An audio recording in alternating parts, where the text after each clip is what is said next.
Weh, tak ada orang. Spot bagus. Aku boleh sokok Hey.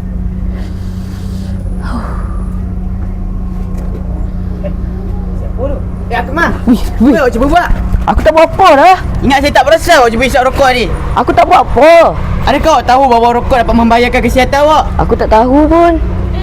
Kenapa ni? Saya mendapati Akmal cuba untuk mengisap rokok. Akmal, kenapa awak isap rokok? Aku stres lah. Sebab apa? Tentang masalah family. Exam aku teruk sangat lah ni. Awak sepatutnya melaporkan perkara ini kepada guru atau ibu bapa, bukan dengan cara yang membahayakan awak. Ish lah, Akmal. Okeylah, apa kata awak ikut kami? Okey. Cuba korang tengok poster ni. Banyak kan kesan negatif tentang penyalahgunaan bahan? Wah, betul lah Banyak yang kesan negatifnya.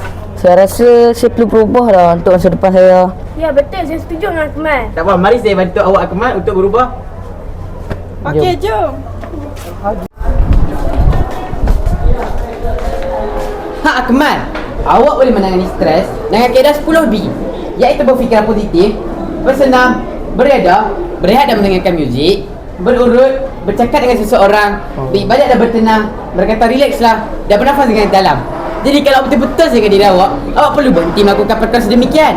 Terima kasih Anjak sebab tolong aku buat semua ni. Tak apa Akmal, ini memang kewajipan saya untuk menasihati dan menegur kaum baik saya. Ingat tu Akmal, jika awak sayang diri awak mestilah menjaga kesihatan awak demi masa depan awak. Terima kasih An. Saya janji lepas ni saya takkan ulang perkara yang sama. Ingat, anda tidak bersendirian. Minta bantuan bukanlah tanda kelemahan. Jangan lupa berikan masa untuk diri sendiri. Setiap hari adalah peluang baru. Sehat minda, bebas bahan terlarang, Sejahtera Mengajar.